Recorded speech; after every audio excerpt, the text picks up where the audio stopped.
My name is Mike Valerio. I'm a Vietnam veteran. I served 3 combat tours in the Vietnam War back to back. There's not many of us troubled veterans came home. I am not here to talk about a war that ended before most of you watching this were born. I want to talk to you about delayed stress syndrome. I never believed in delayed stress syndrome. I used to think it was something people professed to have because they were weak, they wanted a free ride, or they just wanted attention. I was home for more than 12 years before I started having difficulties. One of my colleagues who had been through this before recognized the symptoms and suggested I go to counseling. I, of course, refused. I thought I could handle it. And he went on to say I could be a hazard to my family. My family to me is everything. So in spite of my embarrassment, I went to counseling.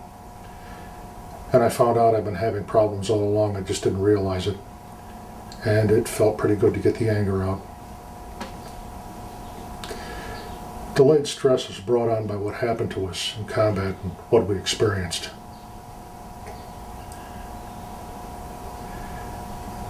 It's hard to explain to somebody who hasn't been in combat what it's like. You have to look people in the face and blow their heads off. Do it without remorse. You had to kill to stay alive. Probably the first time you looked down that sight, you were reluctant to pull the trigger. Thoughts ran through your mind like, am I going to go to jail for this? After a while, it's as easy as pulling your boots on and you don't give it any more thought than that.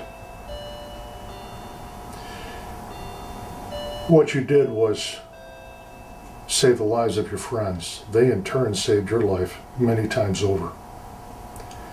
There are high-priced psychiatrists that'll probably give you 50 reasons why you should be riddled with guilt over all of this. But all the reasons are bullshit, because when the words are washed away, what it comes down to is if you hadn't acted, your friends would be dead. Instead, they're alive. If you hadn't acted, you would have wound up stuffing them into a body bag, and in the end their names would wind up somewhere on a monument or a wall. Nobody really visits anymore.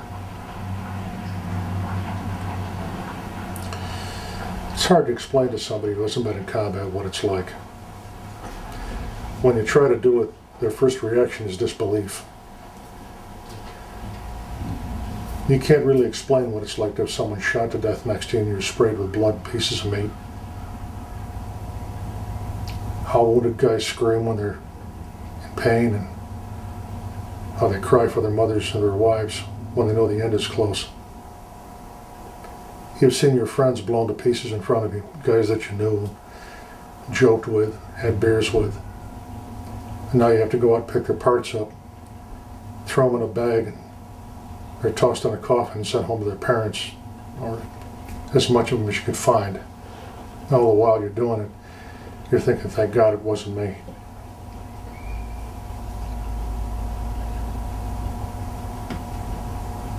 It's because of this you can't sit with your backs to doorways, open windows. You're uncomfortable in crowds, afraid of the woods, afraid of the dark, even though you know there's nothing in it. You don't have a lot of patience with people. You get angry real easy. You get in fights, a lot of fights. It'll feel good to pound your fist on somebody. You guys that stay in the military are lucky because you're in a supportive environment, but eventually the anger might lead to you not being recommended for re-enlistment, and could wind up losing all the time you put in. Guys that get out are really going to be alone. You're going to feel like you're the only one in the world with this problem.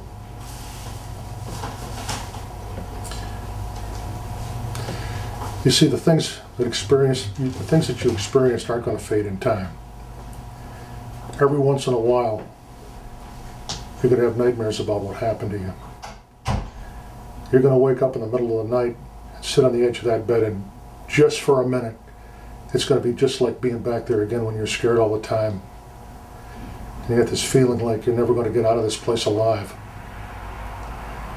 And the life you had back in the world seemed like it was a dream. You're not really sure if it was real or not.